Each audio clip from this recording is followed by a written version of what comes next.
बरहत वाङ्मय में कहा गया है, अप्पा कत्ता विकत्ताय दुहानय सुहानय अप्पा मित्त ममित्तम च दुप्पठिय सुपठियो। हमारी दुनिया में मित्र भी बनाए जाते हैं। कितने लोग होंगे जिनके अपने अपने मित्र हैं, मित्र मंडली है। यह दुनिया में चलता है। शास्त्रकार ने एक महत्वपूर्ण बात बताई, वह यह है कि आत्मा मित्र है। अपनी आत्मा मित्र है, अपनी आत्मा शत्रु है। और बढ़िया मित्र तो आत्मा ही है। दूसरे मित्र होते हैं, वे तो कितना मौके पर सहयोग कर सके, कब कब वे साथ रह सके, पर आत्मा जिसकी मित्र बन जाती है वो तो स्वयं ही फिर मित्र बन गया अपना। आत्मा शत्रु भी बन सकती है। सुख और दुख की जिम्मेवार हमारी स्वयं की आत्मा है। दूसरे ने मुझको कष्ट दे दिया, यह एक व्यावहारिक पक्ष है, परंतु दूसरे ने मुझे कष्ट दिया है, उसके भीतर भी किसी न किसी रूप में मेरा खुद का योगदान है, तब दूसरे ने कष्ट दिया है, वरना दूसरा मुझे कष्ट दे नहीं सकता। दूसरे ने मुझे सुविधा सुख दिया है, उसके भीतर भी कहीं न कहीं मेरी आत्मा का अपना योगदान है, तब दूसरे ने मुझे सहायता दी है। तो व्यवहार की भूमिका पर दूसरे हमें सुख दुख देते हैं, और निश्चय की भूमिका पर जाकर देखें तो खुद की आत्मा ही सुख देने वाली है, और हमारी खुद की आत्मा ही हमें दुख देने वाली है।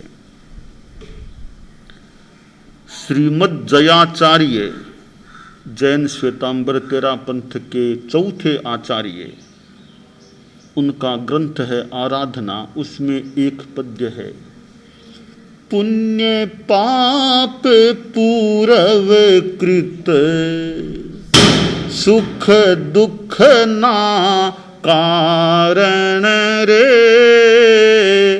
पिण अन्य जन नहीं इम कर विचारण रे, भाव भावना। तो हमारे अपने पुण्य हैं तो हमें सुख मिल जाता है, सुविधाएं मिल जाती हैं, अनुकूलता मिल जाती है। पाप का योग उदय में है तो कष्ट आ जाते हैं। अपनी आत्मा जिम्मेवार है अपने सुख और दुख के लिए। अब प्रश्न है कि आत्मा मित्र कैसे बन सकती है और आत्मा अमित्र या शत्रु कैसे बन सकती है। अगर हमारी आत्मा अपनी साधना में है, अपने आप में रमण करने वाली, समता भाव में लीन है, तो आत्मा हमारी मानो मित्र बन रही है। आत्मा बाहर में है, विभाव में है, भौतिकता में आकृष्ट है, राग द्वेष में है, तो आत्मा मानो हमारी शत्रु बन रही है। एक गुरु और चेला दोनों पद यात्रा से बिहार कर रहे थे। एक गुरु था और एक साथ में चेला, दो ही थे। गुरु जी अच्छे साधक व्यक्ति, ध्यान की साधना करने वाले थे, ज्ञान आराधना भी करते थे। करीब 10 किलोमीटर का उनका उस दिन का बिहार था, यात्रा पथ था। मार्ग में चलते चलते एक नदी आ गई, पास में पेड़ भी थे, हरियाली थी, इधर पहाड़ भी थे। करीब करीब 6 किलोमीटर तक का रास्ता पार हो चुका था, करीब 4 किलोमीटर का मार्ग अवशेष था। तो गुरुजी बोले, वत्स, आज सवेरे मेरा ध्यान पूरा नहीं हो सका, उठने में कुछ लेट हो गया था, तो अभी मैं अपना वो ध्यान का क्रम संपन्न कर लूं। करीब आधा घंटा लग सकेगा, ध्यान साधना करनी है। अनुकूल परिस्थितियां है, नदी, पहाड़, हरियाली, पेड़ पौधे, यहाँ ध्यान करने का मन हो गया। तो सुबह का अवशेष काम भी पूरा हो जाएगा और इस अच्छे निमित्त का भी एक सहयोग मिल सकेगा। चेला बोला, गुरुदेव ठीक है, जैसे आपकी इच्छा हो, आप ध्यान करें भले। तो कहा ठीक है, लगभग आधा घंटा के आसपास ध्यान पूरा कर लेने का विचार है। तुम अपना जो भी चाहो स्वाध्याय कर लो, कुछ भले घूम लो, आधा घंटा तक करीब में साधना में रहने का विचार। तो ठीक है गुरुदेव, आप ध्यान कीजिए। गुरु जी अपना आसन बिछा करके एक पेड़ के नीचे बैठ गए, ध्यान साधना शुरू कर दी, ध्यान लीन हो गए। गहराई में गए। करीब 15 मिनट का समय बीता।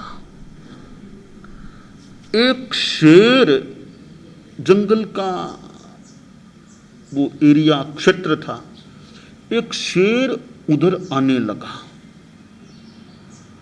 रास्ता था, रास्ते में आदमी जा सकते हैं, पशु भी जा सकते हैं, हाथी भी जा सकते हैं, कोई शेर भी आ जाए। तो शेर को आते हुए देखा तो चेला थोड़ा डरा कि शेर आ रहा है। तत्काल गुरु जी के पास गया, बोला गुरुदेव उठिए, गुरुदेव उठिए, शेर आ रहा है, शेर आ रहा है। गुरुदेव तो ध्यान लीन थे, ध्यान को तोड़ा नहीं, अपने आप में लीन थे। 2-3 बार चेले ने चेष्टा की, गुरुजी उठे उठे, गुरुजी नहीं उठे, आंखें बंद, ध्यान लीन। तो चेले ने सोचा कि लगता है गुरुजी कहीं मरेंगे, तो मैं तो अपनी रक्षा करूं। तो चेला पेड़ के ऊपर चढ़ गया कि पेड़ के ऊपर चढ़ने के बाद शेर मेरा क्या कर सकेगा, तो मैं सुरक्षित रहूंगा।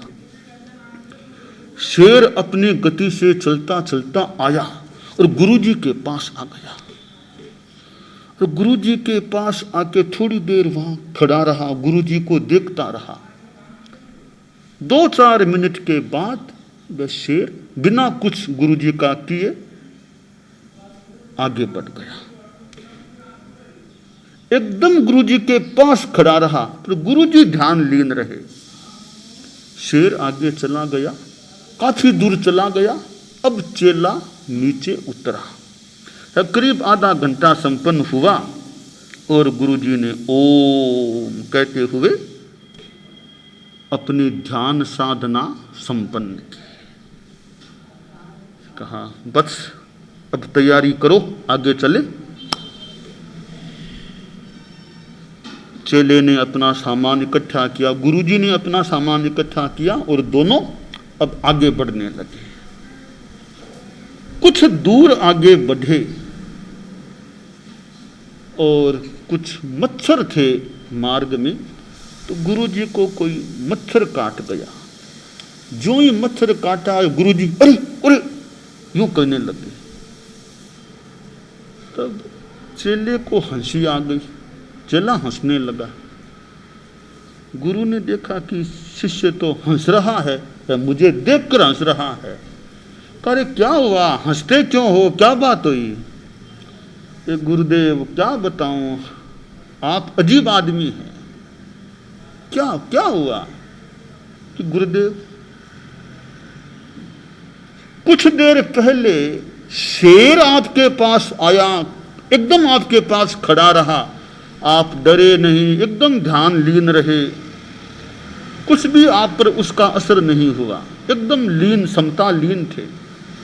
शेर चला गया, शेर आया, आपके ऊपर कोई असर नहीं हुआ। एक मच्छर ने काटा होगा और आप अरे अरे ऐसे करने लग गए, तो कहाँ तो आपकी वो स्थिति, कहाँ आपकी अब यह स्थिति, इतनी आप विचलित से हो गए मच्छर से, इतना अंतर कैसे आ गया? तो गुरु जी ने कहा, रे चेला, स्थिति का अंतर है। मैं जब ध्यान में था तब अपने परम प्रभु के साथ था, और अब मैं तुम्हारे साथ हूं, ये अंतर है। तब परम प्रभु के साथ था, कोई आए शेर, मुझे कोई भय नहीं रहा।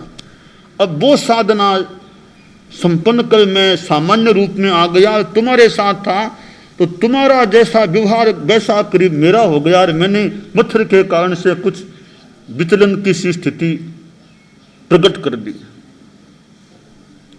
तो यह समय और स्थिति का अंतर है। अब देखिए, हम जब परम प्रभु के साथ रहते हैं, अपने में रहते हैं, तब हमारी आत्मा हमारी मित्र बन जाती है। और जब हम सामान्य स्थिति में कुछ विषमता में आ जाते हैं, भय आदि में आ जाते हैं, या और प्रमाद में चले जाते हैं, राग द्वेष प्रमाद इनमें चले जाते हैं, तो हमारी आत्मा कुछ हमारी शत्रु बन जाती है। तो समता में रहना, अपने परम प्रभु के चरणों में परम प्रभु के साथ रहना, वह अपनी आत्मा को मित्र बनाना है। और राग द्वेष जैसी स्थिति में रहना, विषमता में रहना, अपनी आत्मा को अपना शत्रु बनाना हो जाता है। अपने प्रभु के साथ रहना, हमारा प्रभु हमारे साथ, हम अपने परम प्रभु के साथ रहें। हे प्रभो, तुम ही हमारे नाथ हो। हे प्रभो, तुम ही हमारे नाथ हो। भक्ति भावित भावना में साथ हो। भक्ति भावित भावना में साथ हो। हे प्रभो, तुम ही हमारे नाथ हो। हे प्रभो, तुम ही हमारे नाथ हो। तो आत्मा मित्र कैसे बन सकती है और आत्मा शत्रु कैसे बन सकती है? समता में, अपने प्रभु के साथ रहने से आत्मा हमारी मित्र बन जाती है। और विषमता में जाने से, बाहर में चले जाने से, भावों से विभाव में चले जाने से, स्वभाव से विभाव में चले जाने से हमारी ही आत्मा हमारी शत्रु बन जाती है। आत्मैव यात्मनो बंधुरात्मैव रिपुरात्मनः। आत्मा ही अपना बंधु है, आत्मा ही अपना रिपु शत्रु बन जाती है। जहां आदमी परिग्रह में आसक्त है, मोहासक्त है, मूर्छा में है, तो आत्मा मानो शत्रु बन जाती है। परिग्रह छूटा, मूर्छा छूटी, अनासक्ति की चेतना प्रगाढ़ बनी, तो मानो आत्मा हमारी मित्र बन जाती है। एक गुरु और चेला दोनों यात्रा में थे, पद यात्रा हो रही थी। सामान कुछ गृहस्थ लोग ले लेते, मूल का सामान साधु अपने पास रखते, गांव गांव जा रहे थे। एक गुरु और एक चेला, दो ही थे। गुरुजी ज्ञानी थे, पर चेला एक दृष्टि से ज्यादा जागरूक था, साधना में ज्यादा सजग था। कभी कभी गुरु की अपेक्षा चेला भी ज्यादा आगे बढ़ा हुआ हो सकता है। गुरुजी गुड़ रह जाए, चेला चीनी बन जाए, तो चेला भी कहीं कहीं गुरु बढ़े, पर कहीं कहीं किसी दृष्टि से गुरु की अपेक्षा चेला आगे बढ़ा हुआ हो सकता है। तो चेला काफी सजग था, साधना के नियमों में, साधुत्व के नियमों में जागरूक था। गुरुजी यूं जगह जगह जाते तो कई बार गुरुजी कहते, चेला स्थान सब सुरक्षित है ना, कोई खतरा तो नहीं है ना, कोई सामान ले जाए ऐसा नहीं, सब सुरक्षित व्यवस्था है ना यहाँ पर। क्यों कई बार गुरुजी कहते कोई खतरा नहीं ना, सुरक्षा ठीक है ना सामान आदि की। चेले के मन में चोट होती कि बार बार गुरुदेव ऐसा क्यों कहते हैं कि सुरक्षा ठीक है ना, सामान की सब ठीक रहेंगे ना, कहीं कुछ उजाड़ न हो जाए, कोई ले न जाए। इतना क्या है गुरुजी के मन में, क्या बात है? कई बार सुन लिया मैंने गुरुदेव के मुख से, सुरक्षा की व्यवस्था ठीक है ना, सामान की सुरक्षा ठीक रहेगी ना, ध्यान रखना।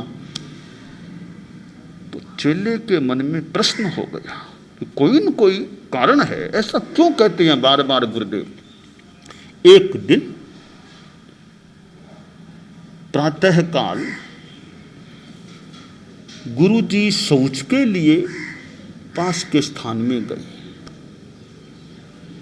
और पीछे से चेले ने गुरुजी का सारा सामान देखा। सामान में क्या क्या चीज है, चेकिंग सी की सामान की। तो सामान में एक छोटी सी सोने की ईंट थी, स्वर्ण की ईंट, सोने की ईंट थी।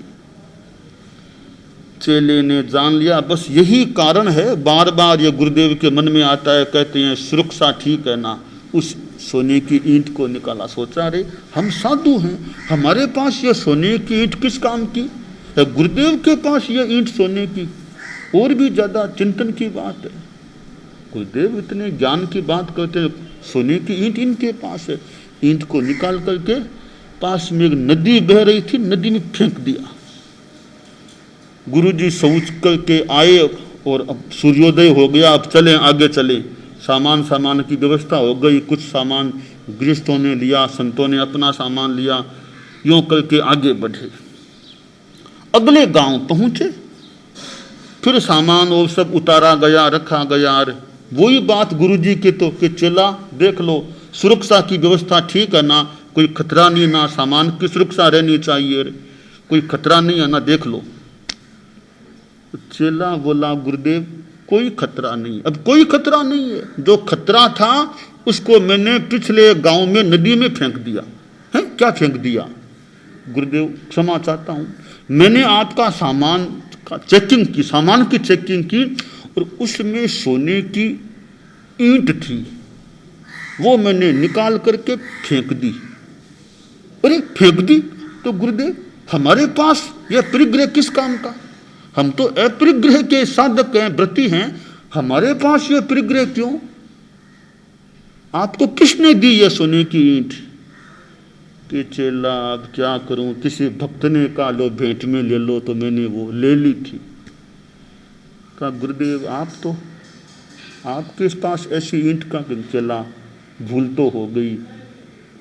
ठीक है तुमने फेंक दी ना, अब मेरा दिमाग भी निश्चिंत हो गया, अब मुझे भी चिंता नहीं रहेगी। अब यह परिग्रह की चेतना है, यह मूर्छा, यह आसक्ति, यह है आत्मा को अपनी शत्रु बनाने की बात है। और अपरिग्रह की चेतना, कोई मूर्छा नहीं, मोह नहीं, अनासक्त चेतना, वह आत्मा को मित्र बनाने की चीज है। तो परिग्रह आत्मा को शत्रु बनाने वाला, और अपरिग्रह की चेतना अपने आत्मा को मित्र बनाने वाली हो सकती है। आदमी अहिंसा का व्रती है, अहिंसा की साधना है, तो आत्मा मित्र बन जाती है। हिंसा हत्या के परिणाम है, तो आत्मा शत्रु बन सकती है। आदमी में ईमानदारी है, ईमानदारी का संकल्प है,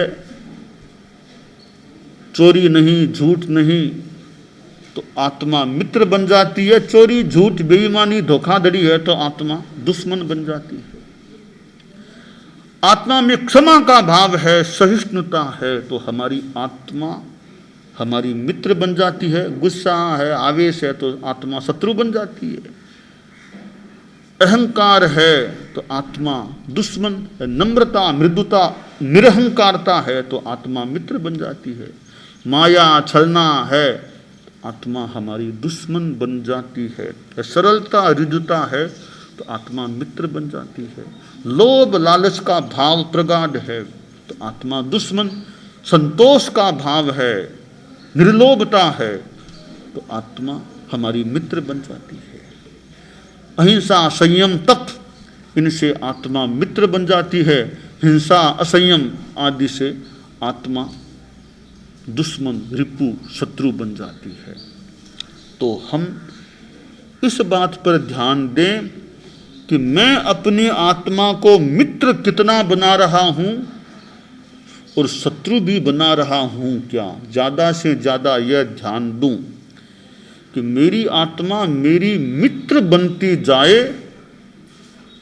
और शत्रु तो न बने, ऐसा प्रयास करूं, या जितना हो सके शत्रु बनने से मेरी आत्मा बचे, ऐसा मैं प्रयास करूं। तो हम अपने आप को अपना मित्र बनाने का प्रयास करें, यह काम्य है। दानान सेठम अभयप्रयाणम सच्चेषु या अणवज्जं वयन्ति तवेषु या उत्तम बंभचेरम लोगुत्तमे समणे णाय पुत्ते। अरहंता मंगलम, सिद्धा मंगलम, साहू मंगलम, केवल्ली पन्नत्तो धम्मो मंगलम। अरहंता लोगुत्तमा, सिद्धा लोगुत्तमा, साहू लोगुत्तमा, केवल्ली पन्नत्तो धम्मो लोगुत्तमो। अरहंते शरणं प्रवज्जामि, सिद्धे शरणं प्रवज्जामि, साहू शरणं प्रवज्जामि, केवल्ली पन्नत्तो धम्मो शरणं प्रवज्जामि।